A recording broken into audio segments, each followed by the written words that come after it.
Hey guys, today we're taking a look at my Legendary Ocean deck. So this deck's pretty fun. It's just based on using the field card, a Legendary Ocean, to kind of abuse some level reducing, use some really cool water monster effects, and bring out some powerful monsters. So for the cards, we've got 3 Warrior of Atlantis. Makes the deck a lot more consistent because you can search out a Legendary Ocean very easily. And then we have Codarus. Codarus is a really cool card, just allowing you to use Umi, which is a Legendary Ocean, in order to destroy cards on the field, which is really nice. Abyss Soldier, very powerful card in this deck. So with a Legendary Ocean, he'll be a 2000 beater, and you can discard water monsters to bounce cards, which is very useful because you can discard the Atlanteans to activate effects on top of that. So you can really start annoying your opponent's field. And then we have Atlantean Marksman and Heavy Infantry, so used mostly for their discard effects, but also Marksman can be very useful with his effect as well. And then we have 2 Poseidras. So Poseidra is a really interesting card. It can be special summoned with the other card I'll talk about. It's 7 stars, so with Legendary Ocean you can single tribute it. You can special summon it from the graveyard with the right situation. You could bounce spells and traps. It's a really cool card and very powerful monster. You know, with Legendary Ocean on the field, you basically have a single tribute monster that has 3000 attack, so that's very nice. And then we have Legendary Atlantean Tridon. So this one's used to special summon Poseidra. Very, very useful. It can be a nice beater on top of it with Legendary Ocean on the field.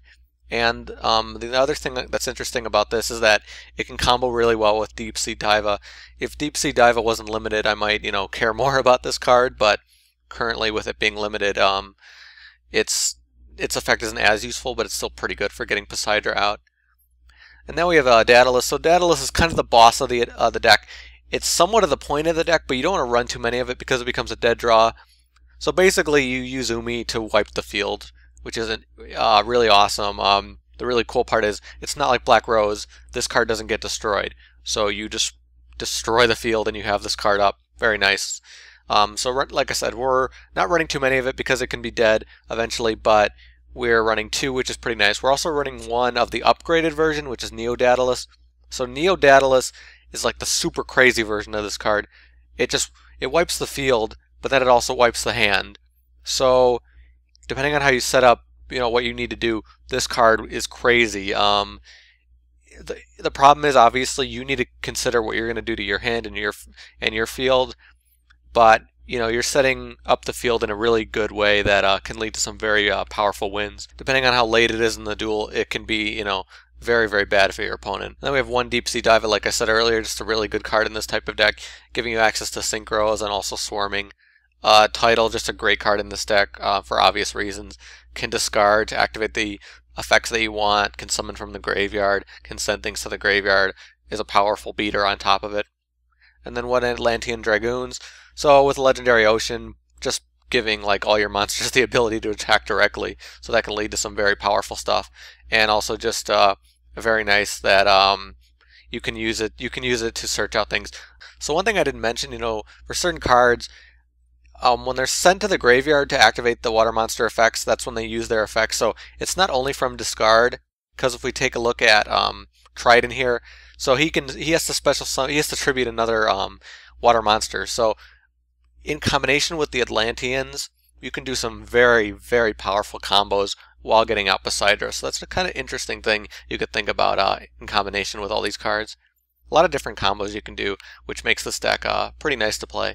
So now for the spell cards, obviously a Legendary Ocean, very simple. Just all the water monsters in the hand and the field are reduced by 1 level, and the water monsters gain 100 or 200 attack and defense.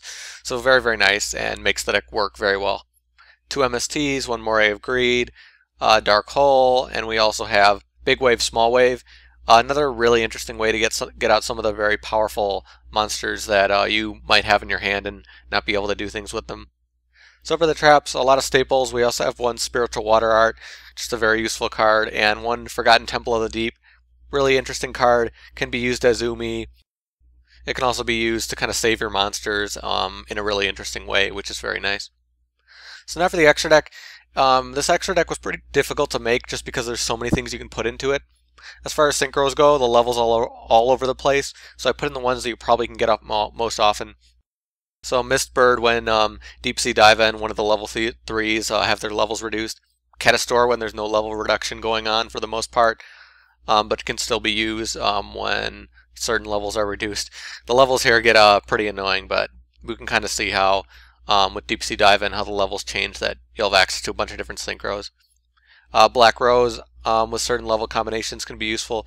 You could do it with Deep Sea Dive and one of the powerful monsters becoming level 6. Scrap Dragon can be done with 2, 3, and 3, and probably other levels that I haven't talked about. With the XYZ, we're going to come into the same thing, with levels getting reduced. Gachi when your level 3s get reduced. Mermail, Abyss Trite, so when your level 4s are reduced, or when you have level 3s, or when you're using Bahamut Shark, Leviathan Dragon same, Zenmain same. Bahamut Shark, just a really good card overall, letting you swarm the field. And then a couple of the 4 stars, well, when I say a couple, just these two, the new ones that are very, very powerful, so I wanted to add those in case. On the off chance that you have 2 level 7s on the field and they both are reduced, you can use Photon Strike Bouncer if you want. If you don't have levels reduced, you can use the level 7s to bring out, Mermail or Mecha Phantom Beast, some of the more powerful level 7s. You can also put in Big Eye if you want. So now for the side deck. Again, side decks in my videos are just kind of recommended cards that can also work with a deck. It isn't necessarily a side deck for matches. These are cards you want to think about when you're building your deck. So I'm not going to go over all these guys. There's just a lot of water monsters that have good effects that you can consider putting in. In addition to that, there's some normal monsters that get their levels reduced, so you can do powerful things like bring out 2450 Giga with only, with no tribute at all, which is crazy.